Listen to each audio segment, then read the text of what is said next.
السلام عليكم ورحمة الله.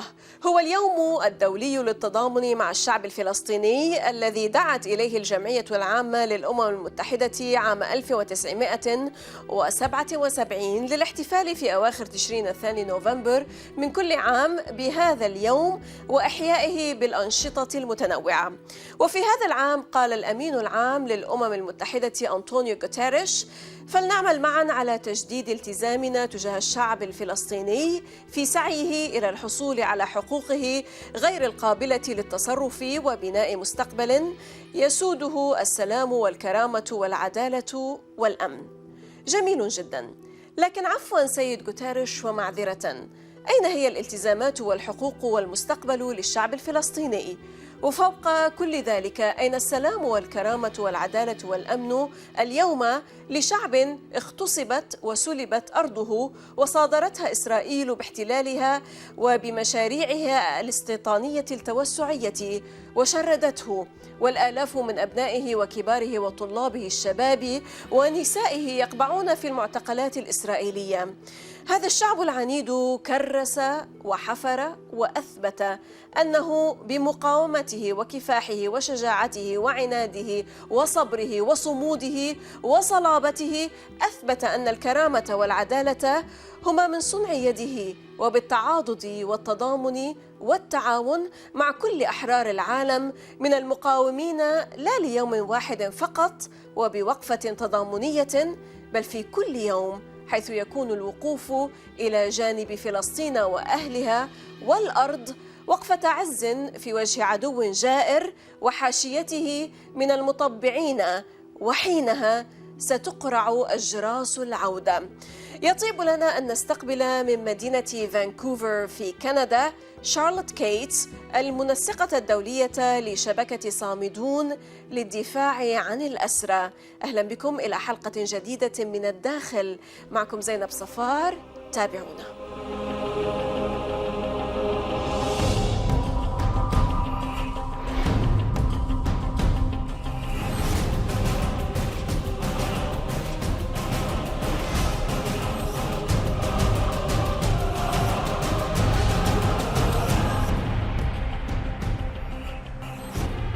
Charlotte Cates, International Coordinator of the صامدون Palestinian Prisoner Solidarity Network, joining us from Vancouver, Canada. Welcome to Min الداخل from the inside, Charlotte.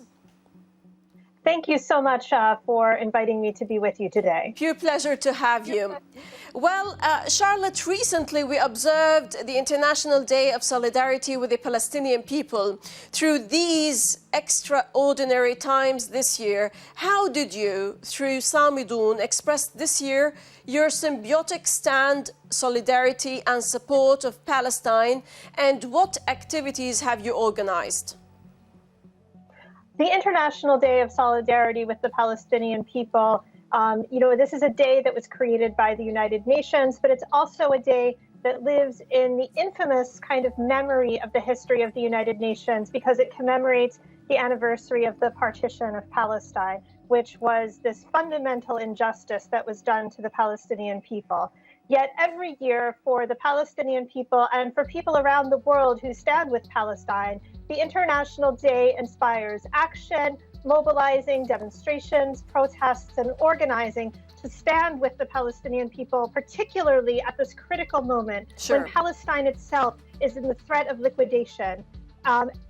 صامدون was part of an organizing campaign along with the global campaign to return to Palestine called All for Palestine, which was an online and digital effort in these particular times of Corona and of global pandemic, to allow people to participate as broadly as possible around the world by sharing online their messages of support and solidarity with the Palestinian people under this slogan. In addition, demonstrations were organized in Spain, in France, in the United States, in Canada, and in many places around the world. Either people came to the streets, they took to the streets in car caravans, and they found unique and different ways to organize, to stand together with the Palestinian people at this critical moment, including standing for the liberation of Palestinian political prisoners. Right. صامدون, we all know the Palestinian Prisoner Solidarity Network is a network of activists working for the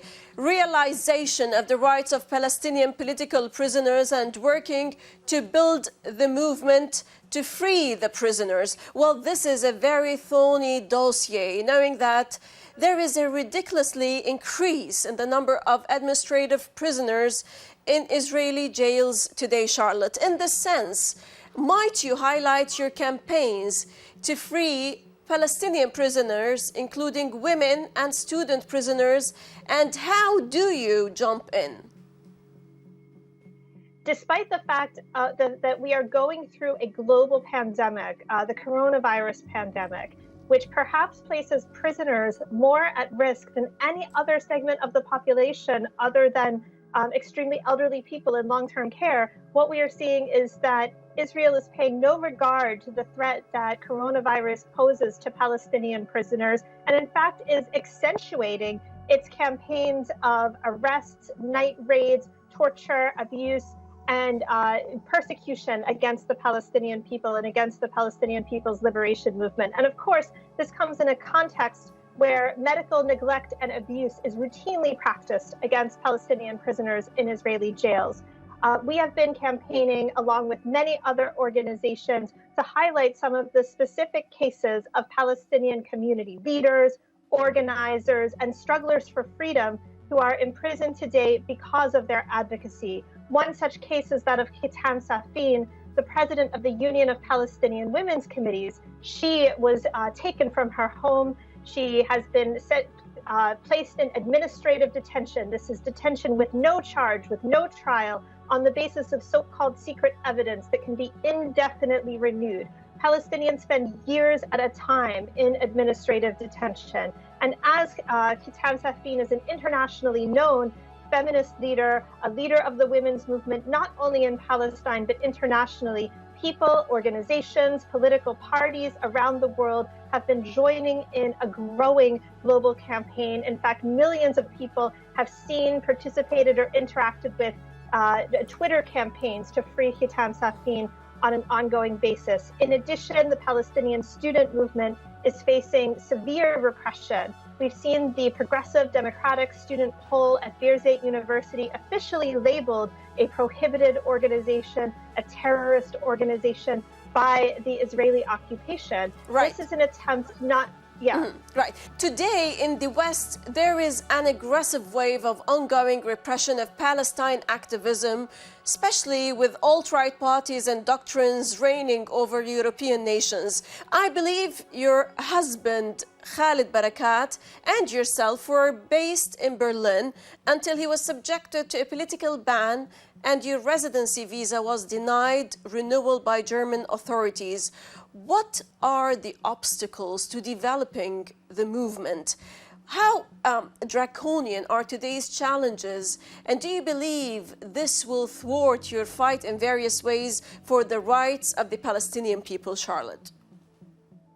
Well, what we have seen over the past years is that there has been a growing international support and recognition of the struggles of the Palestinian people. More and more people around the world want to boycott Israel. More and more people want to advocate for boycott, divestment, and sanctions on economic, cultural, political, diplomatic, and military levels. And so what we have seen is that the Israeli state and its imperialist allies and supporters in the United States, Canada, the European Union, the UK, and elsewhere are very concerned about the fact that a growing number of trade unions, student movements, churches, popular organizations are getting involved to support Palestine and stand with the Palestinian people. So yes, we're seeing, kinds of anti-BDS legislation, repressive legislation passed in the United States. We've seen the attack in Germany, again, the political ban on Khalid Barakat, the denial of his residency, and many other attacks on Palestine activists. We're seeing the use of the so-called IHRA definition of anti-Semitism in an attempt to stigmatize activists for Palestine. But the reality is that there is the tightest possible alliance between the Israeli state, the Zionist movement, and the far-right and fascist movements in Europe, the United States, and around the world. And that all of these forces are threatening everyone who stands together for progress, justice, democracy, and freedom. And at the head of that, the Palestinian people and the Palestine Solidarity Movement. But we know that despite these attacks, despite these attempts at intimidation, the Palestinian people themselves have not been deterred through 72 years of occupation, dispossession, apartheid, and colonization. And the Solidarity Movement will not be deterred by this kind of repression. And in fact, support for the Palestinian people continues to grow, and no repression and persecution will ever be able to stop that or to stop the Palestinian march to freedom, return, and liberation. Right. How central is the role of Palestine in the movements against imperialism in Europe and the US and Canada today? And do the Palestinian communities in Europe and the US of A play an integral role in these movements? Yes, Palestinian organizers and activists are on the front lines, organizing on campuses, in their communities, in their cities, organizing demonstrations, mobilizing for justice, and working together with grassroots movements of all backgrounds and nationalities to build a collective movement against imperialism. Palestine is on the front lines of the global struggle against imperialism, Zionism, racism, colonialism, and repression and exploitation in all of its forms. I mean, the Palestinian prisoners inside Zionist jails very much represent this. They are on the front lines on a daily basis.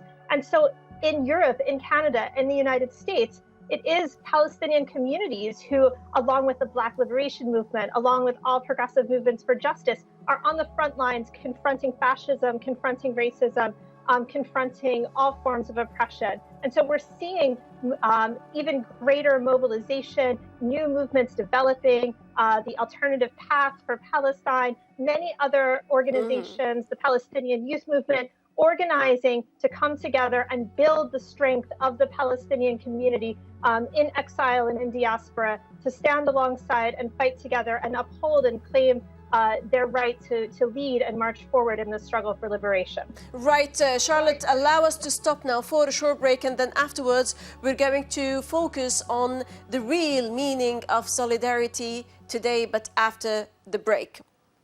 إذا فاصل قصير ونعود، لا تذهبوا بعيدا.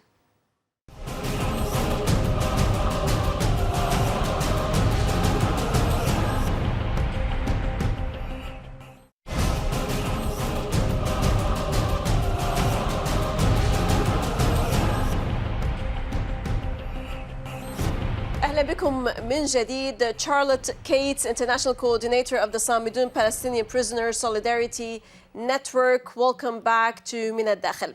Well, consolidating all efforts to confront the project of liquidation, as you said, under the so-called deal of the century, the imperialist Zionist attempt to end the Palestinian cause and expunge Palestinian national rights and identity is much needed today, especially in the context of rushed steps by some Arab regimes to normalize ties with Israel. What's your take, Charlotte?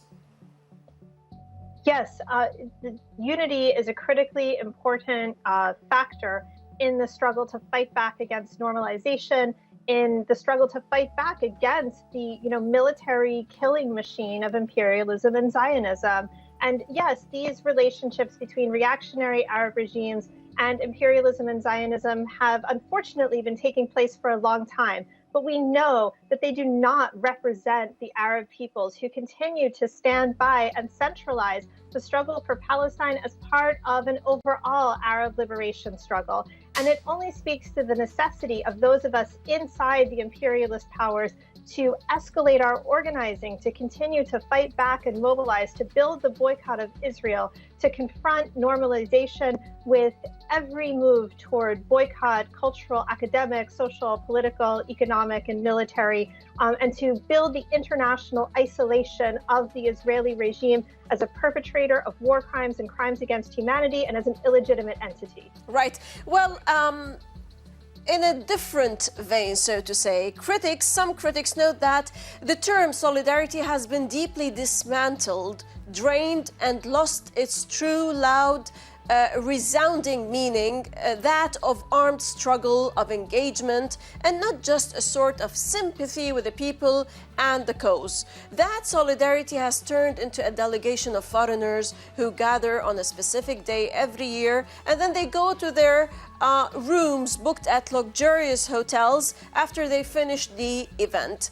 That solidarity stand, or any solidarity stand, has become just a ritual, Charlotte, that causes no trouble or headache to the oppressors or their imperialist backers. Has the International Day of Solidarity with the Palestinian people turned by the UN et al. Into a carnival and mere slogans? Well, I think this is where we look at the different forms of solidarity and who's expressing them. So we're seeing tremendous actions, like, for example, those carried out by Palestine Action in the United Kingdom, who are going and occupying Israeli arms factories, spraying red paint and shutting them down. And this is a very direct action to confront and challenge Israeli violence and militarization.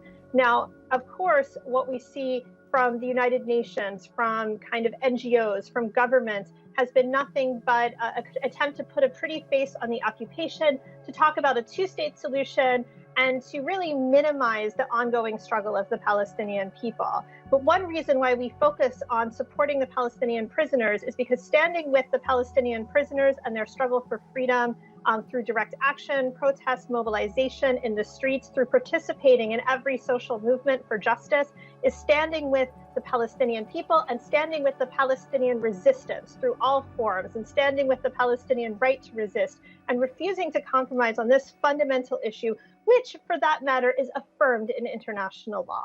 Palestinians have the right to resist occupation and repression by all means, and if we do not take a solidarity stand that affirms and upholds the rights of oppressed people to resist through armed struggle, then we cannot say that we are truly engaging in solidarity. In fact, it is those who are part of the resistance that need that solidarity, perhaps more than everybody, and that represent the struggle of the Palestinian people, a true leadership that is facing criminalization, torture, isolation, and abuse by the Zionist state for this very reason. Right. What can you tell us more about the horrid situation the Palestinian prisoners are going through and wrestling with while in cruel detention conditions through these horrific times when the whole globe is hit hard by the invisible monster of COVID-19?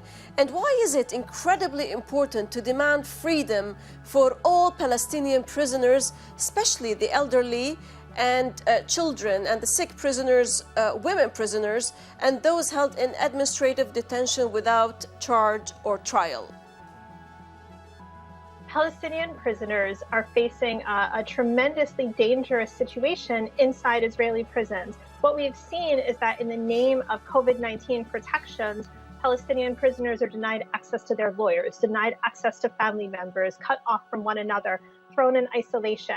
But what we don't see is that they are not being protected from Israeli guards, from Israeli jailers, from violent repressive units that invade their cells, ransacking their items, tearing through their things, and for that matter, putting them at risk of coronavirus, of contracting COVID-19. And this is especially worrying because Palestinian prisoners already face medical neglect and abuse on an ongoing basis. We have seen over 220 Palestinian prisoners lose their lives inside Israeli jails due to torture, due to medical neglect. There are 700 Palestinian prisoners who are very sick. 200 of them have chronic conditions. We even see children. There's a 16-year-old Palestinian prisoner held in administrative detention without charge or trial, who's chronically ill, who needs medication every 4 hours. And even after he was ordered to be released by an Israeli military court, which almost never happens, he was instead thrown in administrative detention. This is the kind of injustice that is systematic for Palestinian prisoners, and it really puts the Palestinian prisoners' lives at risk. Right. Palestinians...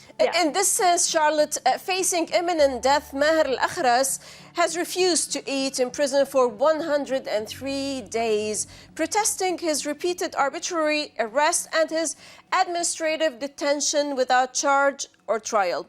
By asserting the cruelty and unfairness of this kind of detention, he gave voice to more than 350 Palestinians, including 2 minors, currently being held in Israeli prisons without charge or trial.